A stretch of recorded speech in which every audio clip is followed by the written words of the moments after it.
yacu hejuru kubw'umwami wacu Yesu. Naryohewe cyane kuba ndi hano hantu. Nafurahi kuwa niko mahali hapa. Nitwa Samuel Harerimana. Anaitwa Samuel Harerimana. Samuel Harerimana mu mwuka. Harerimana mu mwuka. Mu mubiri bamamagara amazina menshi cyane atandukanye. Kwa mwili wanamwita majina tofauti. Bamamagara amazina yose mwifuza. Nasabita majina yote mnapenda. Bivanye n'akazi nkora.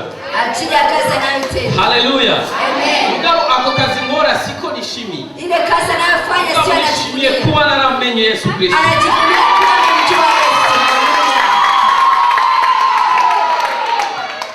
Nashyize hano hantu naryohewe cyane. Hapa nikafurahi. Haleluya. Amen. Imbere ya byose, mbele ya yote nashukuru kwa muda huu. Ndashimye kuri uyu mwanya. Hakuna jambo linakuia bure. Nta jambo lizira ubusa. So imbere yuko ngira icyo mvuze, mbele yase afanye kitu chochote, reka kwanza nshimire Imana gatoya. acha mshukuru Mungu kwanza. Tariki 14 z'uku kwezi k'umunani, tarehe ya 14 mwezi wa 8, barafashe urugendo tugenda mu Kirundo. ameshika safari ya kwenda Kirundo. Murabizi abantu dukora kano kazi kacu ari ukuntu twama dufite ubuntu bwo gucerwa. Unajua watu wanafanya kazi hii wanakuwa mara nyingi wanachelewa. Hanyuma rero imodoka ya Sizere niyo twari kugenda. Gari ya saa 12 ndio ngenda nayo lakini wakachelewa. Abo twari kumwe baravuga ngo uwo bustare bw'iwawe uratumye ducerewe kubera ubwo bustare bw'iwawe. Watu wakasema ajili ya ustari wako ndio maana tunachelewa. Ati murabona rengera abastare baba bameze. Unaona vile wastari vile wanakuwa. Nashise sanga imodoka igomba guhaguruka ya saa 2. Alifika gari ya 75 akaingia ndani wakaenda. Tureze gatoya Ingozi. Vuka kidogo Ngozi. Usanga ya modoka twari kurira. Akakutana ile gari wangepanda nayo. Isanganya yagonze moto. Fanya accident kabisa. Hanyuma abantu barafa. Watu wakafa. Bamaze kubibona abantu twari kumwe nabo. Watu waliyaona. Baravuga ngo wakasema hivi. Urakabona wacherewe. Kulikuwa wao wamechelewa. Lakini Imana ikorera ubusa. Mungu anafanya. Kuba narashoboye kubacereza. Wao umewachelewesha. Narabarinze ibintu bitari bikeya. Kandi Imana yaribonye yuko uno munsi zakuba ningaha. Arigenda ari kugira isanganya nkapfa. Cyangwa nkajya mu bitaro. Mugabo Imana kuko ibizi ibiri imbere. Niyo yatumye cyego gatoya. Mufashe gukomera iyo Mana yacu uko biri kose ku buzima bwawe. Vile vilivyo kwa maisha. Uko biri kose. Vile vilivyo. Uko biteba kose. Hari Imana ibireka kugira ngo tubitebe. Hari Imana ibireka. Mungu anayaacha. Imana ibireka. Mungu anayaacha. Ibitera bikora ukuntu. Tunatengeneza. Kugira ngo nibyaramuka gushika. Umwana w'ishinga nayo cyo gushinga. Mungu na ushuhuda wa kushuhudia. Bibiri tubwira neza ngo azoduhanagura moto. Biblia inatuambia twaririye kwisi. Tuliyolilia duniani. Ariko hari igihe tutifuza kurira. Lakini wakati dushaka ibyiza gusa. Nataka mema tu. Haleluya. Amen. Haleluya. Amen. Igihe nishira ngaha. Wakati ameingia hapa. Numvise ikintu gikomeye cyane. Alisikia kikubwa sana. Hano hantu. Ahi mahali. Hari ukuntu numvise. Hano hantu muri kino kibanza ari umwemye. Hapa mahali. Kino kibanza hari Imana ngaha. Kwa Mungu hapa kweli. Haleluya. Amen. Hari Imana muri kino kibanza. Kwa Mungu kwa mahali hapa. Haleluya. Amen. Umunsi umupapa umwe. Siku moja baba umoja. Ndakunda kuvuga mu migani. Kuko na Yesu yaravuga mu migani. Hata na Yesu alikuwa anahubiri kwa mizani. Umunsi umupapa umwe. Siku moja baba umoja. Uyo mupapa yarafite umwana w'umuhungu. Uyo baba alikuwa na mtoto mmoja. Ubuzima buranga. Maisha yakachanganya. Yesu arabwira umwana wiwe ati. Akamwambia mtoto wake. Mwana wanje genda urira igiti cy'ivoka wiba amavoka. Akamwambia mwanae wende uzane dufungure tugende kuyagurisha. Lete tununue twende. Umwana aramubwira ati papa. Mtoto akamwambia baba. Twende dusenga. Sisi twende. Nawe aramubwira ati ndio gusenga bihagarike gatoya genda. Bashimamisha kidogo. Umwana aramubwira ati bamfashe. Bakinishika sasa. Hava bankubita bakamvuna cyane bakanyica. Watanipiga wanamuizi wale. Merekeza wewe. Akamwambia ngira ngo ati ucungere hirya no hino. Nihagira umuntu ambona. Wasinione. Mali dufashe cyane. Asaidi. Hange dukora ibibi. Kuna wakati tunafanya mambo mabaya. Haleluya. Bamaze gushika wa mwana arurira igiti. Amaze kurira igiti. Arabwira papa we wari hasi. Ati papa. Ndabira iburyo. Ndabira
yawe. Tunaanza jificha waone. Imani ibona.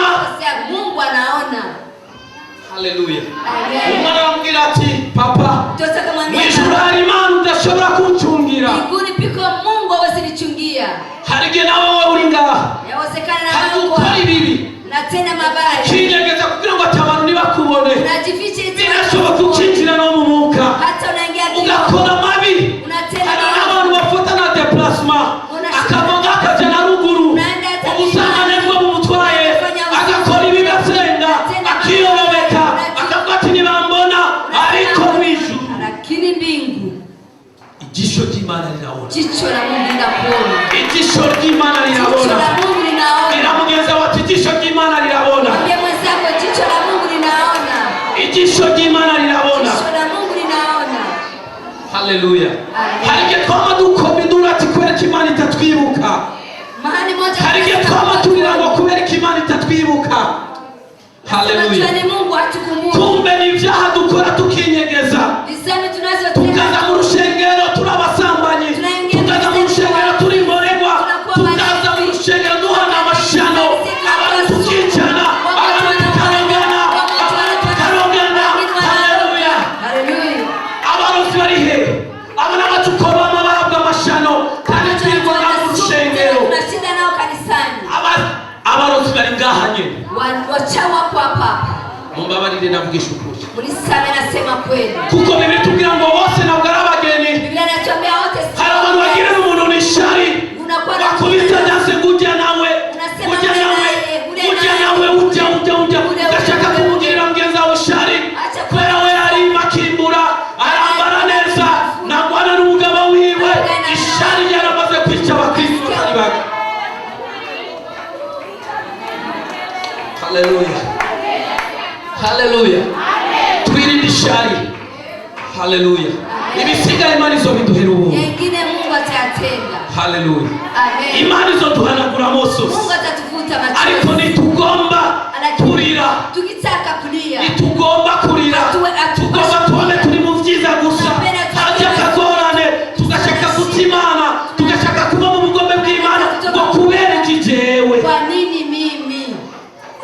Mwebwe ntangorane muhura nazo mwatwebwe. Nyinyi hamwana shida kama sisi. Mwebwe urafata ifoto ukishirira kuri page ya Facebook. Unatia ku page ya Facebook. Ukumva cyakora kukarishi. Unasikia kona kanajifuna. Nimuzinanye. Mwenye Nimuzinanye ngakora ko karishi. Akona kanajifuna. Reka nishime kuko ndafise Yesu muri jewe. Acha nijifuna chini kwa na Yesu. Haleluya. Amen. Haleluya. Zamravuga ya. Haleluya. Haleluya. Haleluya. Unomusipasa ndakufatira abarozi bari ngaba batanga amashano. Leo tashika barozi. Unomusi turafata abarozi baba batanga amashano. Leo tashika barozi wanatoa sumu. Umurozi aratinya kuvuga Yesu Kristo. Warozi wanaogopa kusema Yesu Kristo. Reka tuvuge Yesu Kristo murabana. Acha tuseme Yesu Utaka kuvuga Yesu Kristo yonyene niwe yamaguhisha. Tuseme mwenye aseme Yesu Kristo huyo ndiye anatoa sumu yo. Muza gutinya kuvuga Yesu Kristo umwami w'abami. Uyo zoba ari umurozi. Uyo nozo bagenda nishano. Baduhera abana bacu amashano. Bakaturoga ibintu byacu n'ibitera imbere. Ugasanga wowe utera imbere. Ibintu bikanga. Ukanga amafaranga yose akayonga. Wa miliyoni nari mfise wavyageze gute Roma. Kumbe na bagenzi bawe shari bakugirije. Kumbe ni marafiki zako kwa na anungulika. Kandi bakakwerekeza muri eglise tukajana. Bavuga Yesu agatamba. Haleluya. Akavuga kugira ngo nibanyikeke. Akoreka njye mu muka. Agatamba kuvuga ngo de plus. Ite plus ni bakange. Avuga de plus y'abarozi. Hano bavuga de plus bafite ishari. Wamoja wanasema hivyo tena ni wachawi. Ndio niyo mumvisa kagorane kakushikiye mama. Wana shida kidogo mama. Kwa hiyo nasema hivyo. Kuja nawe biramushikiye. Ule naye anamfikia. Kuja nawe biramushikiye. Ule naye anaweza kufikia hayo. Wakome. Akome. Siko nabona taji. Nafisi mugabo. Afisa abahungu bari hasi. Siko na wana. Afisa umukobwa yarungise muri Arabia. Mtoto wake kwa Afisa umuntu yarungise hasi. Siko na watu nchi. Haleluya. Reka dusome gato ijambo ry'Imana kugira duheze. Tusome kidogo neno la Mungu tumalize. Tusome ijambo ry'Imana. Tusome neno la Mungu. hama babandi batanga amashano wale wanatoa sumu bache basaba imbabazi watu waombe msamaha. Haleluya. Amen. Reka dusome Imigani. Acha tusome Mizali. Reka dusome Imigani. Mizali.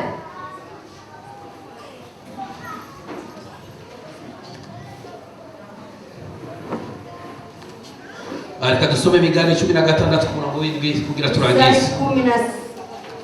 Imigani 16 ku murongo w'indwi. 16 mstari wa 7. Hari umuntu ashobora kudusomera 20 gusa. Imigani 16:8. Turasoma mu izina rya Yesu. Gatandatu. 16 yera. 16. Yera kuri gatandatu. Haravuga ngo ibigabitanyo bikugwaho n'imbabazi n'ukuri. Kandi abantu bakurwa mu bibi no kubaha Uhoraho. Amen. Bakugwa mu bibi no kubaha. Inzira z'umuntu iyo zihimbaye Uhoraho atuma n'abasi biwe buzura nawe. Amen. Duhaguruke dusenge. Haleluya. Duhaguruke dusenge. Inzira z'umuntu iyo zihimbaye Uhoraho atuma n'abasi biwe buzurana nawe. Mbega inzira zawe zimeze gute? Mbega inzira umazemo imisukura cyangwa zimeze gute?